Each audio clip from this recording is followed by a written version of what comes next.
Ok.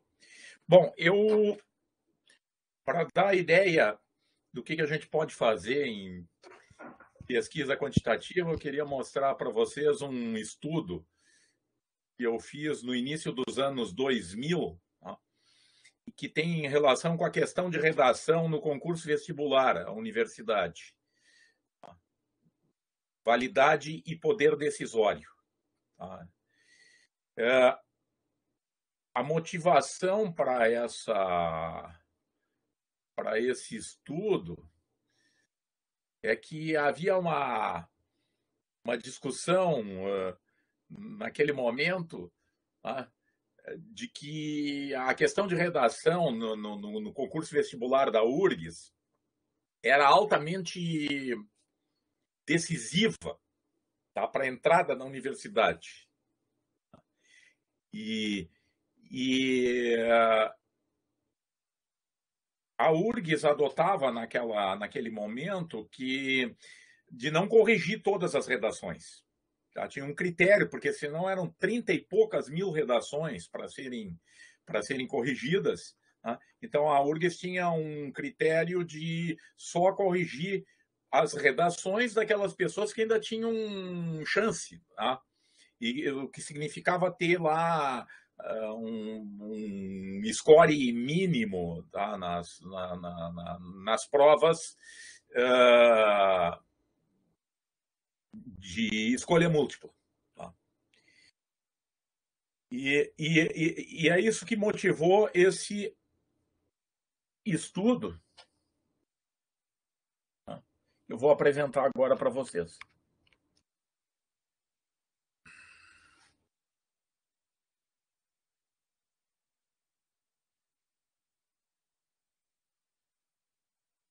Então, esse trabalho constituiu-se em um estudo empírico da validade do poder decisório da questão de redação em concursos de ingresso à universidade no Brasil, onde esse tipo de concurso recebe o nome de concurso vestibular. Utilizamos os arquivos de dados dos participantes do concurso vestibular de 1999 na Universidade Federal do Rio Grande do Sul e do concurso vestibular de 1999 na Pontifícia Universidade Católica do Rio Grande do Sul. Efetivamente participaram desses concursos quase 36 mil candidatos na URGS e 10.500 candidatos na PUC.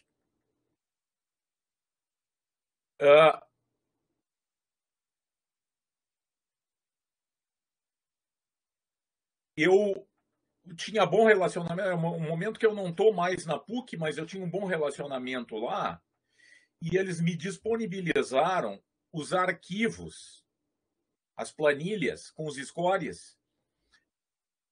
Dos da URGS eu tinha, tá? Da PUC eles me disponibilizaram para fazer esse estudo. Porque aí a gente encontrou 6.516 candidatos que participaram de ambos os concursos. Com esse grupo foi possível realizar um estudo inédito, tendo por base os scores de um grupo expressivo de sujeitos que realizaram provas sobre os mesmos conteúdos 2 vezes, num espaço de tempo de apenas 2 semanas. Tá? Esses scores nos possibilitaram uma avaliação da validade e da fidedignidade da questão de redação e de todas as provas que integraram os 2 concursos. Tá? Adicionalmente, estudamos o poder decisório da questão de redação no concurso da URGS. Também naqueles anos havia muita discussão sobre se o vestibular da URGS diferente do da PUC. Tá? Muita gente aí dizia que o vestibular da URGS era melhor feito que o da PUC e tal. Tá? Então, agora a gente tinha condições de fazer um estudo para ver como é que os candidatos se comportavam. São 6.516 candidatos, tá, que participaram dos 2 concursos. Bom, aqui eu tenho que trazer uma questão teórica, tá? Quando a gente calcula um coeficiente de correlação entre duas variáveis, tá? Esse coeficiente ele é atenuado pela qualidade das medidas. Eu estou chamando aqui RXX e RYY os coeficientes de fidedignidade. Tá? Há pouco eu chamei eles de F. Tá? Aqui estou usando uma outra nomenclatura. Tá? Porque, aliás, o coeficiente de fidedignidade ele pode ser pensado como a correlação de um score consigo mesmo. Tá? E é possível demonstrar, tá, que o coeficiente de correlação verdadeiro entre duas variáveis, tá, ele é sempre maior do que o coeficiente de correlação que a gente obtém. Tá? Porque é fácil de vocês olharem para essa equação aqui e vocês concluem que esse lado esquerdo ele só é igual ao lado direito se os coeficientes de fidedignidade forem iguais à unidade. Tá? Ok? Então, quando a gente procura correlação entre duas variáveis, tá? É muito importante investir, ter uma garantia de que as duas variáveis estão sendo medidas com alguma fidedignidade. Tá? Porque basta que um dos coeficientes seja zero, tá? Se vocês colocarem aqui, vão passar essa raiz para o lado esquerdo, multiplicando, tá? O coeficiente de correlação verdadeiro pode ser 1, tá? Entre as duas variáveis, mas como eu tenho uma medida muito pobre, tá? Ele resulta aparecendo como zero. Tá? Ou seja, essa equação aqui que é conhecida na literatura como correção para atenuação do coeficiente de correlação, essa equação enfatiza muito a importância em estudos correlacionais da fidedignidade das variáveis envolvidas. Tá? Bom, feita essa colocação teórica, já vou mostrar aqui os resultados que a gente obteve naqueles grupos de sujeitos, tá, que eram comuns nos dois vestibulares. Tá? Lá na PUC, diferente da URGS, os scores não saem por prova, mas sai um score por par de provas. Tá? Como na URGS saem os scores individuais em cada par de provas, tá? Para fazer essa comparação, eu tive que criar um score que é, por exemplo, como lá na PUC saía um score de biologia e química, tá? Eu tive que criar esse score agregado das duas provas na URGS para fazer as comparações. Tá? Então, aqui agora vocês já estão vendo, tá, os coeficientes de fidedignidade avaliados pelo método de consistência interna, tá? Os coeficientes alfa de Cronbach, tá? Para as provas lá da PUC e da URGS. Tá? Aqui nessa coluna, tá? As provas da PUC e aqui nessa coluna as provas da URGS. Tá? E a gente vê que esses coeficientes são semelhantes. Tá? Às vezes tem em algum lugar um pouquinho maior do que em outro, tá? Mas eles são sempre semelhantes. Tá? Mostrando que tanto as provas da URGS quanto da PUC possuem consistência interna. Tá? Principalmente quando a gente olha para o score total. Tá? O score total, tá? nas 9 provas, tá? é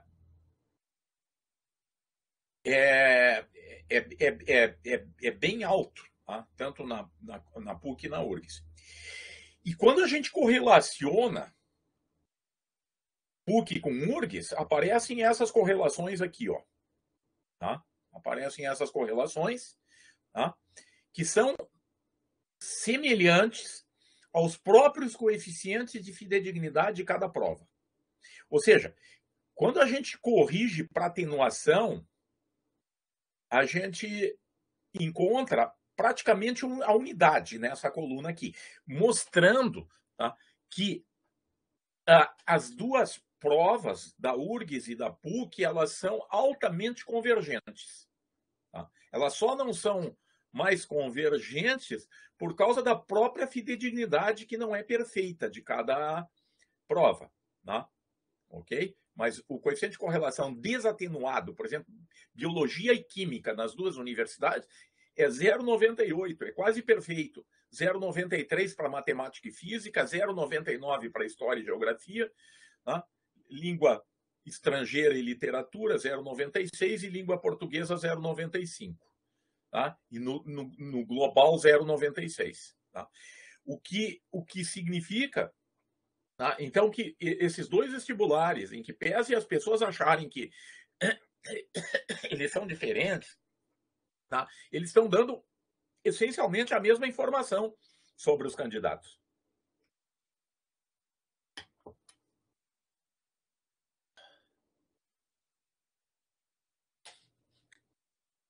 Aqui, vocês têm a representação num diagrama de dispersão da correlação que existe entre o total de acertos na URGS e o total de acertos na PUC. Tá? 0,92, esse coeficiente. Tá? Isso aqui é uma forma interessante de representar quando a gente tem muitos pontos, né, que são esses girassóizinhos, onde cada pétala de um girassol representa muitos indivíduos, 30, 40 indivíduos, tá? Em cada pétalazinha desses girassóis. Tá? E aí a gente vê que muitos indivíduos estão concentrados, né, em torno dessa linha aqui, ó, tá? Mostrando, então, uma forte consistência, coerência entre os dois concursos vestibular. Bom, aqui eu estou mostrando uma matriz de correlação, tá? com as correlações entre as diversas provas na PUC. Tá? Aqui, nessa região azul, vocês veem os coeficientes de correlação entre as diversas provas na PUC, os coeficientes de correlação entre as diversas provas na URGS, e aqui as correlações cruzadas, tá? As correlações cruzadas, que é uma prova na PUC com uma prova na URGS, tá? E aí, quando a gente investiga aqui a média desses coeficientes, tá? Eles dão praticamente o mesmo resultado dentro da URGS, dentro da PUC e entre os dois concursos. Ou seja, esses padrões de correlação intra e entre concursos são quase os mesmos, corroborando novamente a hipótese de equivalência dos scores obtidos nos dois concursos. Tá? Mas o nosso enfoque aqui ainda não está a prova de redação. Tá? Porque o nosso enfoque principal nesse trabalho era ver o que acontecia, tá? com a prova de redação. Bom, essa tabela eu já mostrei, tá? Mas vamos enfatizar aqui que o coeficiente de correlação entre as provas na PUC e na URGS, elas também podem servir como estimativa do próprio coeficiente de fidedignidade das respectivas provas, pois há evidências de que os resultados nos dois concursos vestibulares sejam medidas independentes da mesma variável. E aí a gente chega no estudo da redação, quer dizer, qual é a confiabilidade que um score de redação tem? Ora, no score de redação não dá para fazer uma análise de consistência interna, tá? Porque sai uma nota só. No máximo, tá? Se poderia fazer, mas isso a gente não tinha os dados, se poderia fazer um estudo de correlação entre os scores que diferentes corretores dão na mesma redação. Tá? Mas a gente não tinha essa informação, porque essa informação não estava acessível nem na PUC, nem na URGS, tá? Eles só guardavam o score final. Mas aí, então, o que a gente pôde fazer é estudar agora a correlação que redação tem com qualquer prova objetiva na URGS e na PUC.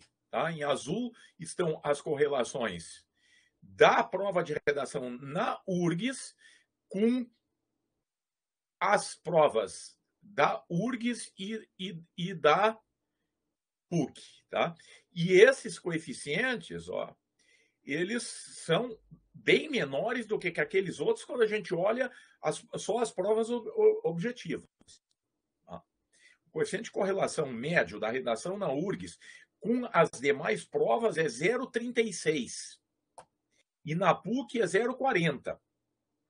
O coeficiente de correlação entre os scores de redação nas duas universidades é 0,41.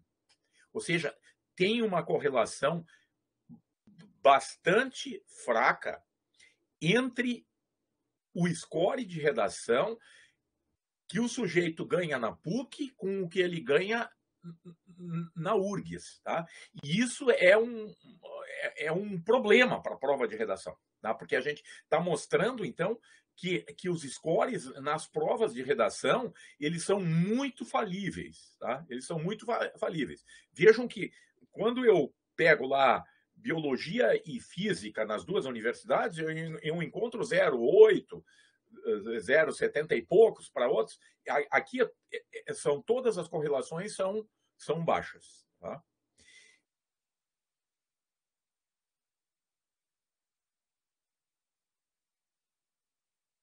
Então, esse coeficiente de correlação entre PUC e URGS, ele é uma estimativa do próprio coeficiente de dignidade dos scores de redação nas duas universidades.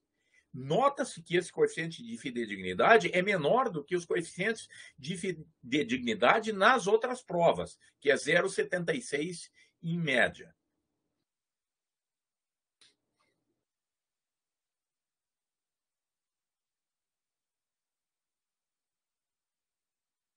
Tá. Então, quando a gente compara aquelas tabelas, né, a gente vê que tem um padrão de correlação bem diferente. Tá?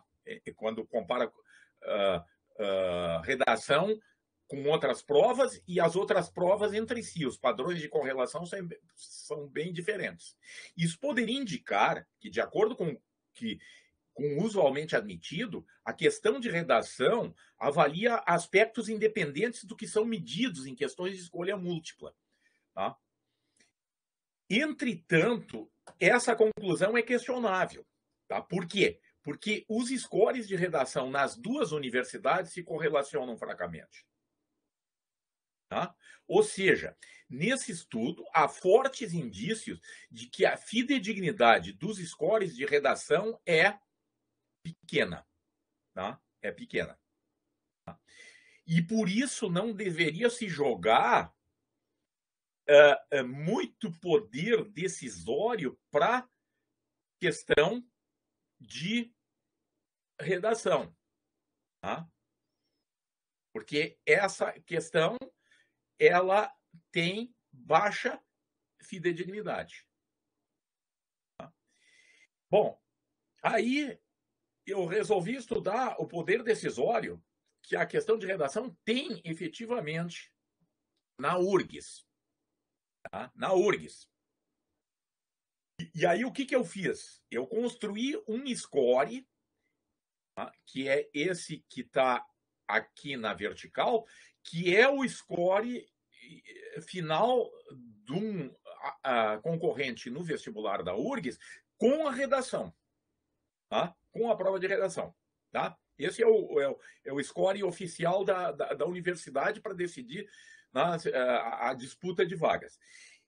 E construir um outro score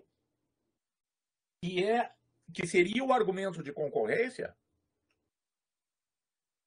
sem a redação. Tá? Sem a redação.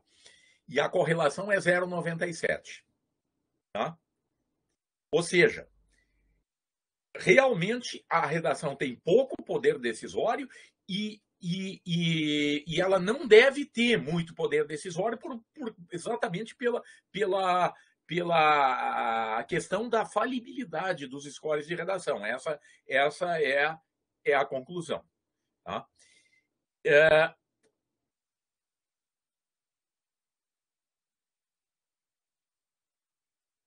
Vamos ver o que mais eu fiz aqui. Tá? Baseados em um argumento de concorrência que não continha nota de redação, produzimos um novo listão. Tá? Uma nova lista de candidatos classificados na URGS. Depois calculamos a taxa de coincidência dessa nova lista com a lista oficial do CV, que realmente levou em consideração a redação. Tá? Dos 3.860 candidatos presentes na lista oficial, 3.480 estavam presentes na lista construída sem o score de redação. Dessa forma, a taxa de coincidência foi de 90,2%. Tá? Quando calculamos tais taxas por curso, as taxas variaram entre 60% e 90%. Em alguns cursos, era 100% a taxa de coincidência. Tá? Levando em consideração a redação ou não levando, é o mesmo sujeito que entrava na universidade.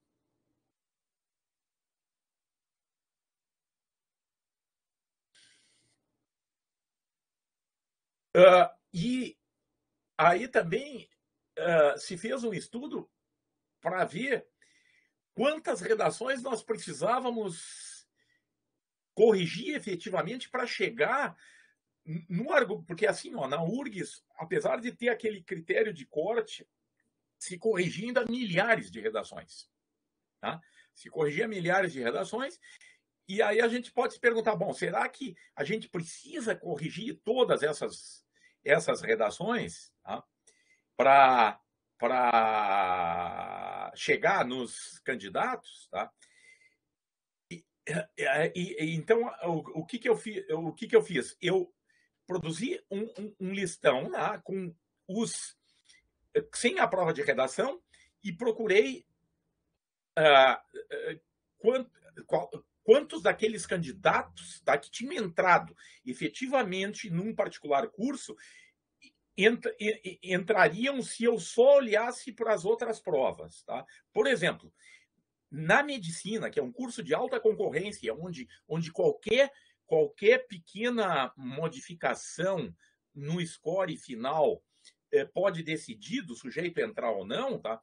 Dos 140 candidatos que conquistaram vagas, 119 as conquistariam, mesmo que não houvesse a prova de redação. E essa foi a taxa de coincidência mais baixa, tá? Que eu encontrei dentro da URGS.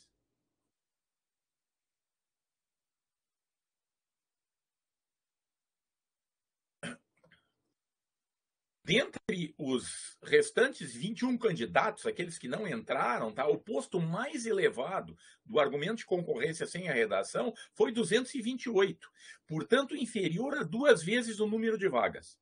Dessa forma, partindo-se da classificação sem a redação, bastaria serem avaliadas as redações dos 228 primeiros colocados. Ou seja, nós poderíamos reduzir drasticamente o número de redações a serem corrigidas se a gente tomasse como critério corrigir só as redações daqueles que se classificam para o curso sem a redação até o dobro do número de vagas. Tá? Porque naquele momento estava se pensando em reduzir, né, a correção das provas de redação. Né? Então, o estudo mostrou isso aí, tá? De que a prova de redação tem baixo poder decisório, tá? Nós não precisamos corrigir milhares de redações para chegar nos candidatos que entram. Né? Bastaria construir um score classificatório sem a redação e pegar redações até o dobro do número de candidatos por vaga. Bom, a gente poderia até usar um critério mais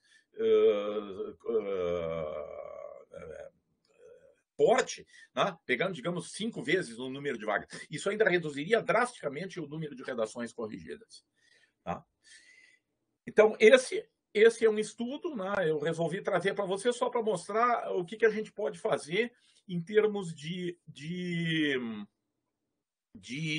pesquisa quantitativa. Tá? Era o que eu tinha preparado, tá? Para apresentar aqui para vocês. Tá? Eu estou encerrando a minha apresentação.